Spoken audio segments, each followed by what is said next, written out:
Sahabat, berjumpa kembali di podcast Dr. Alia _THT Official. Ada yang punya keresahan gak sih? Kenapa kalau kita ngasih resep ke apoteker dari dokter itu pasti meraciknya lama banget? Apa ya kira-kira yang membuatnya lama? Nah, simak di podcast Dr. Alia _THT Official.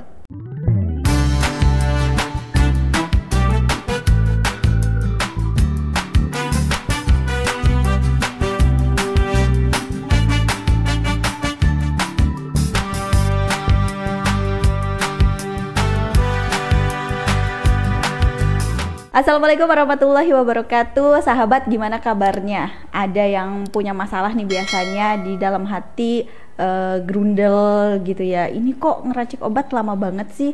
Apalagi kalau abis berobat ke dokter, terus dikasih resep, terus akhirnya ke apoteker, terus ternyata lama prosesnya. Ada yang seperti itu? Nah, kita langsung tanya aja nih ke karyawannya Bu Dokter bagian apotik ya. Iya. Ada Mbak Lia dan juga Mbak Mega. Nah, itu kenapa sih kok kayaknya kalau meracik obat itu lama banget? Gini, untuk proses di apotiknya Dokter Utomo sama Dokter Alia itu awalnya kita baca resep dulu. Ya, kita kan dapat resep kan. Baca resep dulu, kita satu-satu. Nah, kalau seandainya resep itu sudah bisa terbaca semua, itu bisa lebih cepat, Mbak. Kalau seandainya ada salah satu resep yang kadang kita juga tulisan mungkin dokter capek lelah ya, iya, jadi tulisannya gitu kan nggak konsisten. Iya, tapi emang benar kalau kita ngobrolin tulisannya dokter itu kayak sulit kebaca, dan yang bisa ngebaca cuma apoteker. Iya. Bener gak? Iya, kan? makanya kalau seumpama ada tulisan yang kurang jelas gitu Mbak Ki, kita harus konfirmasi ke dokternya dulu apakah ini benar atau tidak gitu.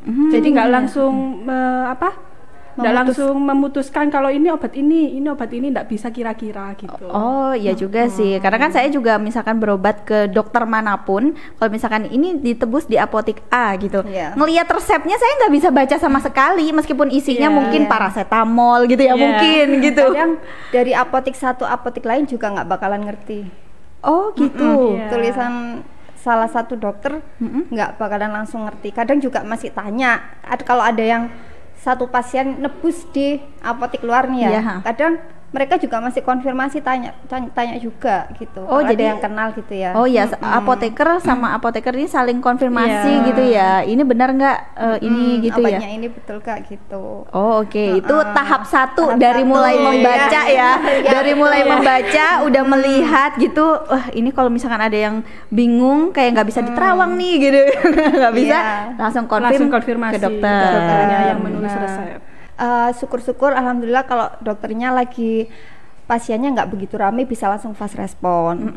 Kalau seandainya rame, nah itu kita nungguin kadang lama gitu, nggak nyalain juga kan Mbak, soalnya pasien juga kan nggak pernah sepi di sini. Iya benar, ramai terus ya. Ada yang di THT, ada yang kulit gitu ya. Kita juga apoteknya satu nanganin dua dokter. Jadi nggak langsung. Jadi ya prosesnya ya lama gitu. Soalnya kan dari Dokter Alia juga banyak pasiennya, dari Dokter Utomo juga banyak gitu. Jadi nggak bisa langsung cepet gitu Mbak. Oh gitu. Kan istilahnya dua dokter. Terus pasiennya juga sendiri-sendiri ya kan? Kan nggak bisa pasien THT dikasih obat kulit. Beda cerita ya. Dan kadang kan resepnya juga dari dokter banyak gitu.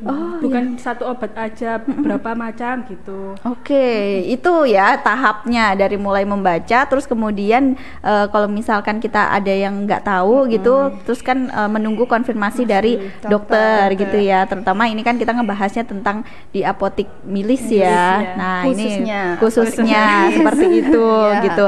Nah, terus nextnya kenapa bisa lama prosesnya, apa lagi? baca ngitung dosis ya. Iya. Sebelum Ngitung itu dosis. juga sebelum menghitung kayak harganya gitu Mbak, kita kan harus tahu kesediaan obatnya apa tersedia apa enggak di apoteknya. Kalau seumpama enggak ada, berarti kan kita harus konfirmasi juga ke dokternya. Apa ini diganti atau apa gitu. Jadi kita nunggu lagi gitu. Terus setelah itu juga menghitung dosisnya gitu kan. Kan harus tepat dosis, harus tepat cara perhitungannya biar tidak menimbulkan efek samping yang tidak diinginkan gitu ke pasiennya. Oh iya. Mungkin kan kalau misalkan racikan nih. Nah, ya, iya. racikan kan biasanya satu kapsul, ini mah Beberapa. awam aja ya. Nah, iya. satu kapsul kan isinya ada beberapa Beberapa obat. macam obat, iya. Nah, itu kan berarti ngitungnya harus Iya, harus bener ya. teliti, harus benar dan teliti. teliti. Kalau nggak benar dan teliti kan risikonya ke Pasien. pasiennya, Iya, takut benar. efek sampingnya apa gitu kan Mbak takutnya. Iya, oke. Itu tahap yang ketiga lah ya bisa Iya. dibilang ya, menyiapkan dosis. Dosisnya. Iya, Dosisnya. Oke. Terus apa lagi? Setelah itu kan sudah kita bisa ngitung nominal harga seluruh obat yang ada di satu resep. Nah, itu sudah ketahuan ya berapa gitu. Setelah itu kan pasien baru ke apotik sambil membawa kwitansi itu kan.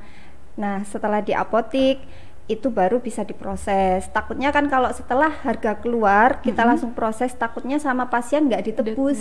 Akhirnya kan kita yang rugi. Oh gitu. iya, benar. Jadi kita nunggu dari pasiennya yang membawa kwitansi baru kita mengerjakan obatnya gitu. Kan sebagai bukti kalau sudah bayar bisa langsung dikerjakan gitu. Oh iya, jadi kan di sini ini prosesnya berarti harus bayar dulu gitu ya. Setelah Iya. dihitung-hitung gitu. Iya. Setelah dihitung-hitung terus kemudian bayar terus baru kita proses. Proses. Nah, prosesnya ini juga kan memakan waktu lama itu tadi ya. Soalnya nggak cuma satu pasien. Iya bener. Kadang sehari bisa sampai 50, pokoknya di atas 40. Di atas 40 pasien. Itu 2 Dan itu dokter. antri 2 dokter loh ya, nggak cuman melayani satu pasien aja dan satu dokter. Banyak pasien dan dari 2 dokter gitu. Iya. Oke. Dan biasanya satu pasien itu enggak cuma satu obat aja Mbak Ki. Jadi bermacam-macam, bisa sampai satu lembar Satu resep lembar. itu penuh gitu. Coba kita bawa contoh ya. Iya. Sayangnya Bisa kita lagi dilihat. nggak bawa contoh resepnya. Oh gitu, jadi Iya. resep itu bisa sampai banyak ya. Mungkin kita juga agak pusing ya di awal gitu ya. Kalau ini, tulisannya ini udah kebaca nih satu, udah. Nah yang terakhir ini nggak ada tuh bingung gitu ya. Jadi kan sebenarnya memang tugasnya apoteker ini berarti ya garda terdepan juga ya. Jangan bisa sampai jadi. jangan sampai salah. Kalau dokter kan dia memang udah spesialis, sudah tahu hitungannya ini dikasih sekian. Tapi prakteknya itu kan berarti tugasnya apoteker ya. Ngasih. Tanggung jawabnya besar loh. Iya, besar sekali Mbak Ki. Makanya nggak bisa secepat itu, sesimpel itu untuk masalah obat. Soalnya hubungannya sama nyawa ya. Iya, Kalau itu kalau salah satu obat atau salah dosis aja kan pengaruhnya gede banget. Iya sih bener. Kalau misalkan dosisnya kurang nanti nggak sembuh, Nggak sembuh, dosisnya dosis- kelebihan takutnya ada Overdose. Efek sampingnya kan Iya. yang tidak diinginkan. terjadi. kayak lagu ya overdosis gitu. Makanya itu kan nggak baik gitu ya. Iya. Makanya tugas apoteker ini ya bener-bener harus punya tanggung jawab yang besar. Nggak boleh asal nerawang gitu ya. Iya, betul. Oke. Bukan ilmu terawang. Iya benar. Karena Ilmu ini pasti. ilmu pasti. Iya Pasti. benar. Nah, berarti di sini itu mungkin pernah ada keluhan-keluhan seperti itu. Kok obat saya lama gitu? Iya, Iya, pernah. Ya sering Mbak, apalagi ya mbaknya ini ada di depan. Oh, obat saya kok lama gitu. Oh, iya. Sering Padahal kayak gitu. padahal sudah ada tulisannya tuh kan Mbak di Ada tempat banner tunggu. di Heeh. di apoteknya itu Mbak, di kaca.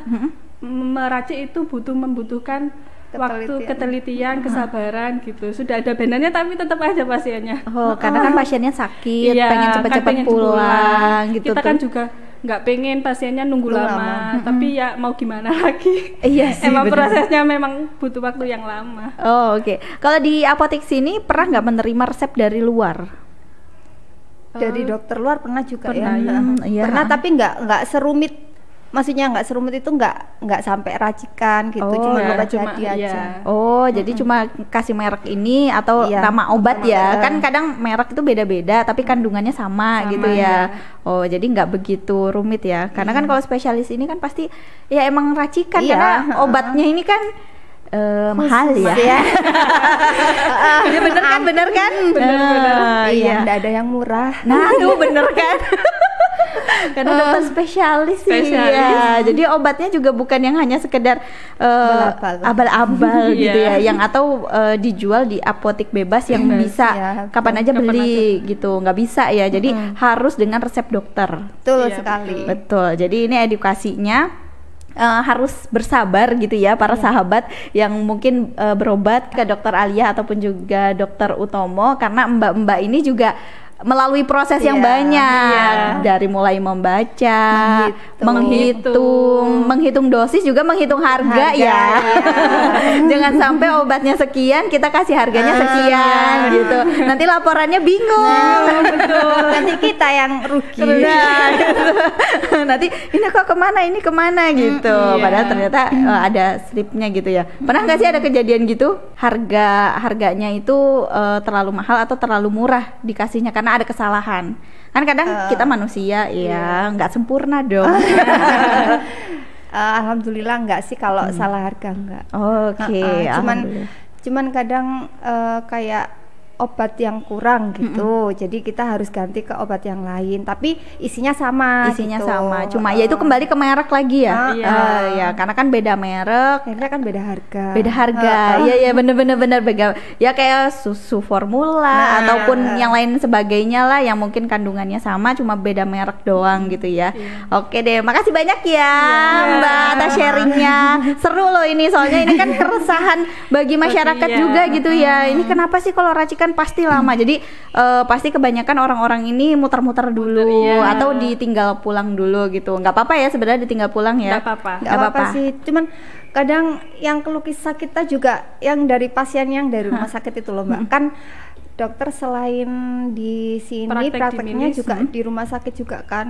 Nah kita kan bukanya memang sampai jam 1 siang. Itu kadang pasien dokter sudah selesai praktek, itu pasien nggak langsung ke sini, nggak tahu kemana, apa mungkin makan dulu ya. Benar. Sudah capek. Abis ngantri di rumah sakit ya. Ya, mungkin. Dari pagi gitu. Akhirnya kesininya itu jam 1 lebih, akhirnya kita mau pulang balik lagi gitu. Oh, gitu. Oh, nyalakan komputer lagi. Oh iya, ngitung-ngitung Iya, lagi ngitung gitu ya. Oke, itu Iya. termasuk curhatan Mbak-mbak ya. Oke deh, terima kasih ya. Semoga bermanfaat. Besok-besok kita Amin. ngobrolin lagi nih Iya. tentang dosis, tentang obat, ya tentang apapun itulah yang dikerjakan oleh mbak-mbaknya di sini. Terima kasih. Iya, Assalamualaikum. sama-sama. Waalaikumsalam. Nah sahabat, jadi udah tahu kan ya kenapa sih meracik obat dari resep dokter itu lama? Karena memang ada prosesnya, jadi harus teliti. Jangan lupa like, komen, dan juga subscribe, dan bagikan jika konten ini bermanfaat untuk Anda. Tetap simak podcast Dr. Alia _THT official.